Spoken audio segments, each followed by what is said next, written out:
Student, the general school members, you are having using this one with your regular student. Can you share a bit of what the experience you have in that area? Yeah, thank you. We have actually been using this system as part of an integrated teaching approach, in that our students have this course that they do throughout the year. Certain modules of that course are packaged into e-learning modules, and so we teach them through the face-to-face delivery, and then we release them for maybe a month, and they go through the e-learning module, and they're back to us. We actually give our examinations just in class. So after they've gone through the module, they come back and take their examinations from us. And we have 3 such integrated modules in one subject, which is actually examined after about 7 different modules of teaching. Thank you. That's an actual situation using the system in providing education for regular students who are registered in a very high level degree programs with a lot of demand. Thank you. Thank you. Prof. Okay, let me first of all thank the team for the nice presentation. And myself, I'm trying to think about examination. I don't know how you intend to, examine the students in a final university examinations. And the other thing that was not clear to me, it will come a time whereby this student will need to defend proposals. I don't know whether you are going to use it, ODEL, like teleconferencing. The issue always when come, they will have to defend the thesis. So I don't know how whether this thing is already put in place. Examination, particularly, now these are postgraduate students, and you are having examination modes of the proposal and also of the thesis. They are just like to know what has been put in place. Let me share with you what happens at the Data National Open University. I was a tutor when I was in Switzerland for a postgraduate diploma program for Indira Gandhi Open University. It wasn't totally online, but it was distance. The students were here in Africa, and the institution is out there in India. So you meet them occasionally. It is a blended version, but most of the time you are giving them information which they do by mailing. We were using the mailing. When the time came for examinations, they would send you the numbered scripts, all the writings, the writing paper from most of these institutions would be coded specific to individuals. So you cannot use another piece of paper.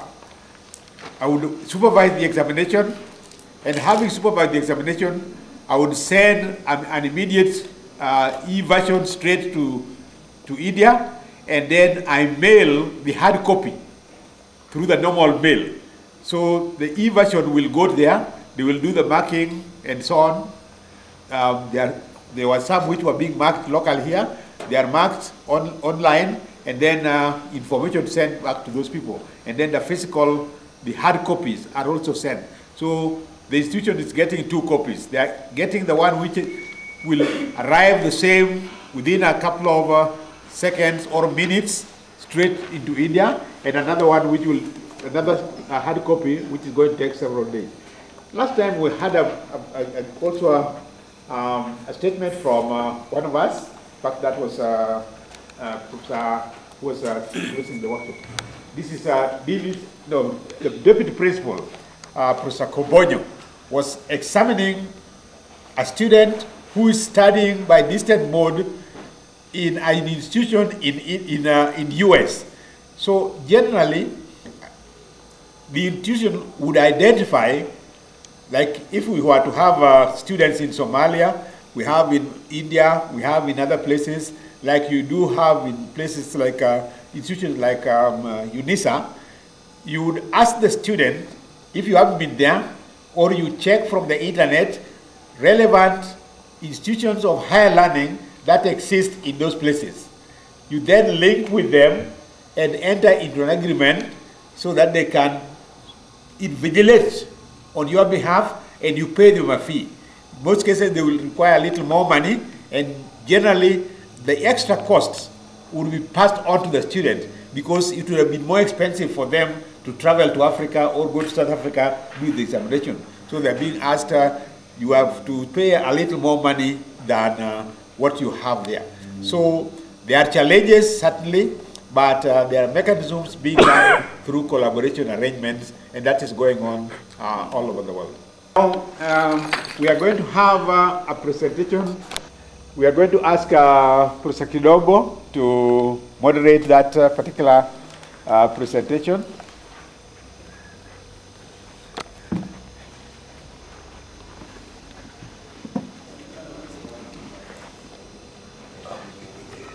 Do that presentation maybe for about 5 minutes, I think, so that we can respond. So, good evening. Good evening. I'm from the other VIP. And this is more of an outline. We are beginners, so you obviously are several steps ahead of us. And it's just an outline of a course. And I'll just give you a few, maybe 2 or 3 pages of it, so that you don't see the other. This one probably looks better. So it's biostatistics, and it's a course for the Masters in Veterinary Public Health. The first section there runs through Introduction to Biostatistics. That would be the first lecture. And then after that, we've got the introduction. And I've just not written anything there. But it's basically to what should be there is what the students really expect in that particular lecture. And then the listed there are the objectives, basically to define the various terms and to understand the various types of data, which I know all of us know, apart from those who are doing more essays. And then these are the various definitions which are there. There's a definition for statistics, and then there's that for biostatistics. And then related to them is biometry. So there are various, what is data itself, and then data can actually be categorized as variables, and these variables there could either be continuous or discrete, and the qualitative ones could be nominal or ordinal. And then I expect that after we have gone through all this jargon, I will remind the students what we were basically covering and what they expect in the next lecture. It was very good, but I'm sure we can give comments for improvement. That's all I've been saying. Okay. Comments on that outline? A bit of content. Yes. That's quite a bit of content. Yeah. Maybe the issue there is you started with 2 objectives. So was the content you have related only to the 2 objectives, or were you yet to add more objectives? No, the contents there are related to the 2 objectives. Okay. My interest is to basically introduce them to the basic terms used in biostatistics and describe the various types of data. Then afterwards, we'll go into details of what are these types of data, how do you handle them, how useful. Summary. Your summary. We also expect you to give what we can call the gist.